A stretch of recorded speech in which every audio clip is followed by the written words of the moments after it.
يا رسول الله.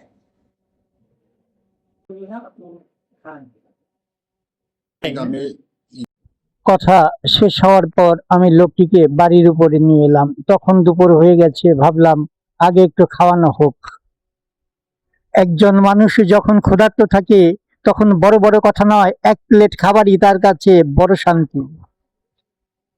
এক গ্লাস পানি দিয়ে একটু পুলি করি, ওইটা দিয়ে করবা। আমি উঠে যা বাইরে যাব।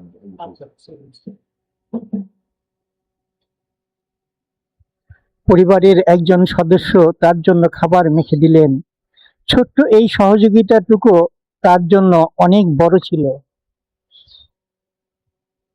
তিনি নিজেই খাওয়ার চেষ্টা করছিলেন, কিন্তু অসুস্থতার কারণে প্রতিটি লোকমাই ছিল তার জন্য একটি সংগ্রাম। হাত দিয়ে খাইতে পারেন, হাত দিয়ে মানে হাত দিয়ে খাইতে পারি না, চামচ দিয়ে খাই।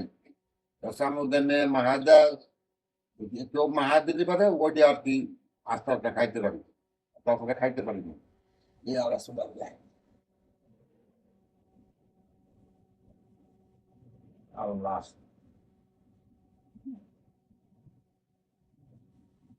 ডান হাতে কি ভাত ওঠে না? না, ডানে একটা ভাত ওঠে না, ভাত উঠে দিলি ওঠে না। আচ্ছা, খাবার সময় কি কথা বলবি না, আপনি খান। আমি ইজ্জত নামা নেই মামা। আচ্ছা আচ্ছা, ঠিক আছে, সমস্যা নেই, সমস্যা নেই, আপনি যেভাবে পারেন সেভাবে খান।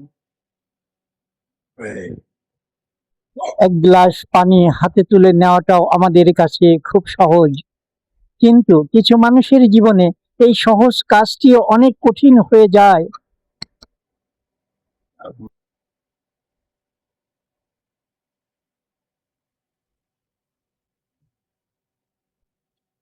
ভাত কি আর নেবেন? না নেব না।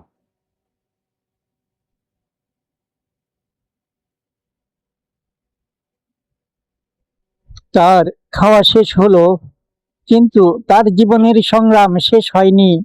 আল্লাহ তাআলার কাছে দোয়া করি, তিনি যেন এই মানুষটির কষ্ট সহজ করে দেন। আমরা সবাই হয়তো বড় কিছু করতে পারবো না, কিন্তু সামর্থ্য অনুযায়ী একজন মানুষের পাশে দাঁড়াতে পারি। কখনো কখনো একটি আন্তরিক ব্যবহারও একজন মানুষের মনে আশা জাগিয়ে তোলে।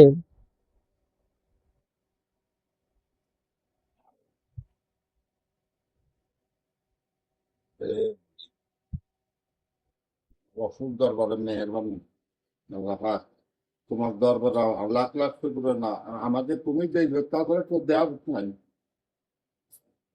তুমি না দেখলে আর কেউ দেখতে পারবে না, তুমি দেখতে পারলে দশজন দেখতে পারবে, তাছাড়া কেউ দেখতে পারবে না। আল্লাহ তুমি